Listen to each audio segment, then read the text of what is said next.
Hello everyone, welcome to our YouTube channel. So this is Kohika Chaudhary.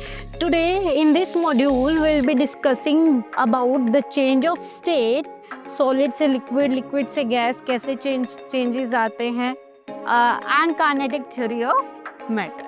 So change of state, आपकी ice water में कैसे change होती है and water फिर steam में gas में कैसे चेंज होता है, right? So will be discussing that and in reverse gas को लिक्विड में कैसे चेंज कर सकते हैं एंड लिक्विड को सॉलिड में कैसे चेंज कर सकते हैं। ऐसा क्या होता है मैटर के अंदर during the change of state, ठीक है? जब आइस से वाटर बनता है, ये तो आप लोगों को नॉर्मली पता ही है कि आइस से वाटर कैसे बनता है। आइस को बाहर रख दो, हाई टेम्परेचर दे दो, थोड़ा सा मेल्ट हो जाएगी। बट उसके अंदर आइस के अंदर पार्टिकल्स के अंदर क्या चेंजेस आते हैं ड्यूरिंग मेल्टिंग, ठीक है? वो हमें देखना है। What happens to the particles of matter? How does this change takes place? कैसे होगा ये change? Let's discuss that. Change of state. Phase और state of matter can change when the temperature changes. अगर आप किसी भी स्टेट का matter का टेम्परेचर चेंज करते हो तो उसका स्टेट चेंज हो जाता है। कैसे हो जाता है, लेट्स सी। जब आप टेम्परेचर देते हो सॉलिड्स को, अगर आप टेम्परेचर दोगे तो आप क्या दे रहे हो, हीट एनर्जी दे रहे हो। क्या दे रहे हो, हीट एनर्जी। तो उसके पार्टिकल्स में क्या आ जाएगी, एनर्जी, ठीक है? सॉलिड्स क्या एब्जॉर्ब कर रहा है, सॉलिड क्या एब्जॉर्ब कर रहा है, एनर्जी। वो एनर्जी लेके क्या बन जाएगा, लिक्विड। लिक्विड में चेंज हो जाएगा। फिर अगर आप लिक्विड को फिर से टेम्परेचर देते हो, वो हीट एनर्जी लेगा, ठीक है? फिर वो किस में चेंज हो जाएगा, गैसेस में। किस में, गैसेस में। As the temperature rises matter moves to more active state. क्यों हो रहा है एक्टिव? भाई तुम एनर्जी दे रहे हो ना, in the form of heat. आप टेम्परेचर दे रहे हो, हीट एनर्जी दे रहे हो, जिसमें एनर्जी ज़्यादा होगी, वो बंदा क्या होगा, ऑब्वियस सी बात है ज़्यादा एक्टिव होगा। तो एक्टिवनेस बढ़ती जा रही है, ठीक है? क्यों एक्टिवनेस कैसे बढ़ रही है भाई? गैसेस के पार्टिकल सबसे ज़्यादा एक्टिव होते हैं, सबसे ज़्यादा मूव करते हैं, राइट? जो सबसे ज़्यादा दौड़ भाग कर रहा होता है उसी को तो बोलते हैं हम कि इंसान ज़्यादा एक्टिव है, राइट और रॉन्ग, ठीक है? तो सबसे ज्यादा एक्टिव पार्टिकल्स किसके होते हैं, गैसेस के, और सबसे लीस्ट एक्टिव किसके होते हैं, सॉलिड्स के। तो सबसे ज्यादा एनर्जी किसके पास होगी, gases. The change in state of matter is governed bye kinetic theory of matter. कैसे हो रहा है चेंज इन स्टेट? भाई जब आपने सॉलिड को एनर्जी दी, क्या दी आपने, सॉलिड को एनर्जी दी, टेम्परेचर दिया। टेम्परेचर किस फॉर्म में दिया, हीट एनर्जी की फॉर्म में। वो हीट एनर्जी क्या करेगी, सॉलिड के पार्टिकल्स की काइनेटिक एनर्जी इंक्रीज कर देगी। सॉलिड के पार्टिकल्स की क्या कर देगी, काइनेटिक एनर्जी इंक्रीज कर देगी, ठीक है? फिर क्या होगा, वो उनके पास काइनेटिक एनर्जी ज्यादा हो जाएगी। काइनेटिक एनर्जी कहाँ से आई, हीट एनर्जी से। हीट एनर्जी कहाँ से आई, टेम्परेचर दे रहे हो आप, ठीक है? तो आपने क्या किया, उनकी काइनेटिक एनर्जी ज्यादा कर दी। काइनेटिक एनर्जी ज्यादा होगी तो क्या होगा, पार्टिकल्स में मोशन ज़्यादा हो जाएगा, वो उनकी अब वेलोसिटी ज़्यादा हो जाएगी, स्पीड ज़्यादा हो जाएगी। स्पीड ज़्यादा हो जाएगी तो वो दूर दूर भागेंगे, दूर दूर भागेंगे तो उनके बीच में फोर्स ऑफ अट्रैक्शन कम हो जाएगी और स्पेसेस बढ़ जाएंगे। तो जब पहले पार्टिकल्स ऐसे ऐसे थे, अब उनके बीच में फोर्स ऑफ अट्रैक्शन कम हो गए और स्पेसेस ज़्यादा हो गए, अब ये दूर दूर हो गए। क्या हो गए, दूर दूर। तो अब इनका स्टेट भी चेंज हो गया, सॉलिड से लिक्विड में चेंज हो गए। सेम अगर आप लिक्विड के साथ करोगे, लिक्विड को आप एनर्जी दोगे तो लिक्विड के पार्टिकल्स भी क्या होंगे, और दूर दूर हो जाएंगे, उनमें काइनेटिक एनर्जी आ जाएगी। काइनेटिक एनर्जी से वो और दूर दूर भागेंगे एक दूसरे से, स्पेसेस ज़्यादा हो जाएंगे, फोर्स ऑफ अट्रैक्शन कम, और फिर एक पॉइंट पे वो क्या बन जाएंगे, गैस बन जाएंगे, ठीक है? So the space between the particles, force of attraction between the particles and the kinetic energy of the particles. So ये 3 पॉइंट्स पे आपका चेंज ऑफ स्टेट गवर्न होता है। इसका बेस्ट एग्जांपल क्या है, जब आप वाटर बॉईल करते हो, ठीक है?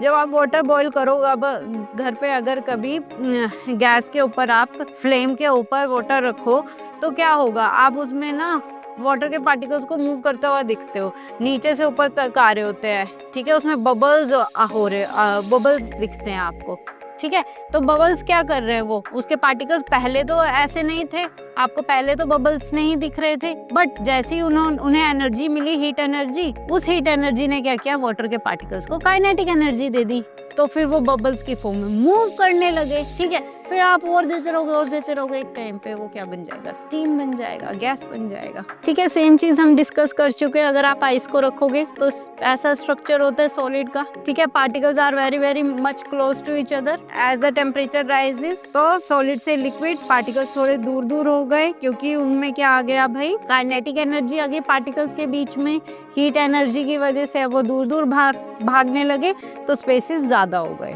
वो लिक्विड में चेंज हो गए। फर्दर आप और दोगे तो वो स्टीम में चेंज हो जाएंगे, गैस में, और दूर दूर भागेंगे। Next will be discussing the temperature scale and the conversion of temperature and numericals based on temperature. So what is temperature? Temperature आपको क्या बताता है? टेम्परेचर आपको ये बताता है कि आपकी बॉडी कितनी गर्म है, कितनी ठंडी है। Degree of hotness and coldness of a substance. क्या बताता है? Degree of hotness and coldness of substance. वो कौन बताता है? टेम्परेचर। टेम्परेचर को मेजर हम 3 स्केल्स में कर सकते हैं। सबसे पहले है सेल्सियस स्केल, ठीक है, फिर है केल्विन एंड फिर है फ़ारेनहाइट। तो ये ना तीनों स्केल्स साइंटिस्ट्स के नेम्स पे है। ठीक है, सेल्सियस स्केल को कॉमन स्केल बोलते हैं। केल्विन टेम्परेचर की एसआई यूनिट भी है, याद रखना। What is the SI unit of temperature? Kelvin. Kelvin में डिग्री नहीं लगता है, सेल्सियस में डिग्री लगता है एंड फ़ारेनहाइट में डिग्री लगता है। ठीक है, नेक्स्ट फ़ारेनहाइट स्केल, इसे डॉक्टर स्केल भी बोलते हैं। हम बोलते हैं 100 डिग्री फीवर हो रहा है, कितना है? 100 डिग्री। तो वो कौन से स्केल में होता है? सेल्सियस में होता है, केल्विन में होता है, या फ़ारेनहाइट? ठीक है, देखो भाई 100 डिग्री सेल्सियस पे तो क्या होता है, वाटर बॉयल होता है, वो तो बहुत ही ज्यादा, मतलब आपकी स्किन ही जल जाएगी अगर इतना टेम्परेचर आपको मिला। अगर बॉइलिंग वाटर आपकी स्किन पे हम डाल दे तो स्किन ही जल जाएगी। तो इतना टेम्परेचर तो हम झेल ही नहीं सकते, राइट? तो 100 डिग्री सेल्सियस में तो हो नहीं सकता, और डिग्री है तो फिर केल्विन में तो डिग्री लगती नहीं है, तो वो भी नहीं है। तो 100 डिग्री हम किस पे बोलते हैं? फ़ारेनहाइट पे बोलते हैं। ठीक है, कि आपको 100 डिग्री बुखार है, 101 है, 102 है, 104 है। ठीक है, वो क्या होता है? फ़ारेनहाइट में। कौन सी उसमें होता है? वो फ़ारेनहाइट स्केल में। इसीलिए उसे क्या बोलते हैं? Doctor scale. क्या बोलते हैं? Doctor scale. केल्विन स्केल, देखो एक ना टेम्परेचर होता है केल्विन में, जो सबसे छोटा टेम्परेचर होता है वो होता है 0 केल्विन। क्या? 0 केल्विन। उसे हम बोलते हैं एब्सोल्यूट ज़ीरो। क्या बोलते हैं? Absolute zero. केल्विन में नेगेटिव टेम्परेचर्स नहीं होते। ठीक है, डिग्री सेल्सियस और फ़ारेनहाइट में आपको नेगेटिव टेम्परेचर्स मिल जाएंगे। ठीक है, जैसे हम माउंटेन्स में जाते हैं, हिली एरियाज में जाते हैं, वहाँ माइनस में टेम्परेचर होता है। ठीक है, नाइट्स में भी आपको कभी कभी, आपको दिल्ली में भी नाइट में टेम्परेचर नेगेटिव में कि कभी मिल सकता है। ठीक है, तो वो क्या होता है हमारा सेल्सियस में। ठीक है, आपको नेगेटिव में टेम्परेचर मिल सकता है, बट केल्विन में, केल्विन स्केल में आपको नेगेटिव में टेम्परेचर नहीं मिलता है। ठीक है, सो जो सबसे छोटा टेम्परेचर होता है ना केल्विन में, वो होता है 0 केल्विन। क्या? 0 केल्विन। उसे हम बोलते हैं एब्सोल्यूट ज़ीरो। क्या बोलते हैं उसे हम? Absolute zero. ठीक है, वो क्यों बोलते हैं? क्योंकि इस टेम्परेचर पे गैस की वॉल्यूम 0 हो जाती है। इस टेम्परेचर पे गैस की वॉल्यूम क्या हो जाती है? 0। 0 केल्विन को क्या बोलते हैं? Absolute zero. नेगेटिव में केल्विन टेम्परेचर होते नहीं है, एंड इस टेम्परेचर पे एब्सोल्यूट 0 पे आपकी जो वॉल्यूम होती है वो क्या हो जाती है? 0। क्या हो जाती है? गैस की वॉल्यूम। ठीक है, थियोरेटिकली पॉसिबल है, प्रैक्टिकली किसी गैस की 0 वॉल्यूम ऑब्टेन करना पॉसिबल नहीं है। प्रैक्टिकली हम किसी भी गैस की वॉल्यूम 0 ऑब्टेन नहीं कर सकते, थियोरेटिकली हम कर सकते हैं। थियोरेटिकली हम बोल देते हैं 0 वॉल्यूम है। ठीक है, एब्सोल्यूट ज़ीरो। अगर कोई पूछे तो एब्सोल्यूट ज़ीरो क्या होता है? 0 केल्विन होता है temperature at which gas is cooled to obtain 0 volume. Such a volume and below are not practically possible to obtain. इतनी वॉल्यूम और इससे कम वॉल्यूम्स हम ऑब्टेन नहीं कर सकते practically. Hence all the temperatures are positive. Kelvin में आपको पॉजिटिव टेम्परेचर्स ही मिलते हैं, क्योंकि सबसे छोटा टेम्परेचर ही क्या है? 0 केल्विन।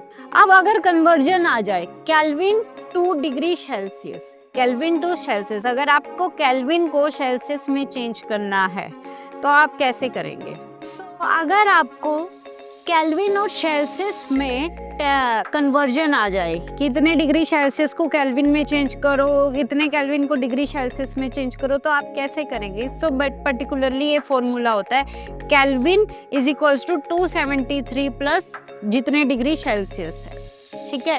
तो इसका फॉर्मूला क्या होता है, अगर आपको डिग्री सेल्सियस को केल्विन में चेंज करना है तो 273 ऐड कर दो, अगर डिग्री सेल्सियस को केल्विन में चेंज करना है तो 273 ऐड कर दो, और केल्विन को अगर डिग्री सेल्सियस में चेंज करना है तो -273 कर दो। क्या करोगे? -273। सो we'll see numericals based upon this। अगर हमें 20 डिग्री सेल्सियस को केल्विन में चेंज करना है, 20 डिग्री सेल्सियस को केल्विन में चेंज करना है, तो अगर हमें सेल्सियस को केल्विन में चेंज करना था तो क्या करना था? 273 ऐड। तो इसमें ऐड कर दीजिए आप 273। Temperature on kelvin scale equal to temperature on Celsius scale plus 273। 25 में 273 ऐड कर दो, क्या आएगा? 298 केल्विन। क्या आएगा? 298 केल्विन। इसमें डिग्री नहीं लगानी होती केल्विन में, याद रखना, ठीक है। नेक्स्ट, अगर आपको 300 केल्विन को सेल्सियस में चेंज करना है, अब उल्टा आ गया, केल्विन को सेल्सियस में कैसे चेंज करेंगे? 273 माइनस करके 300 केल्विन दिया हुआ तो केल्विन में लिख दिया temperature on Celsius scale plus 273, जो इधर प्लस में होता है इधर आगे क्या हो जाता है भाई? माइनस में। तो 300 में से 273 माइनस कर दो तो आपका आ गया 27 डिग्री सेल्सियस। फाइन। तो अगर डिग्री सेल्सियस को केल्विन में चेंज करना है तो +273 कर दो, अगर केल्विन को डिग्री सेल्सियस में करना है तो -270। So that's all for today. In next module, we'll be discussing the interconversion of states, melting and vaporizing. Thank you.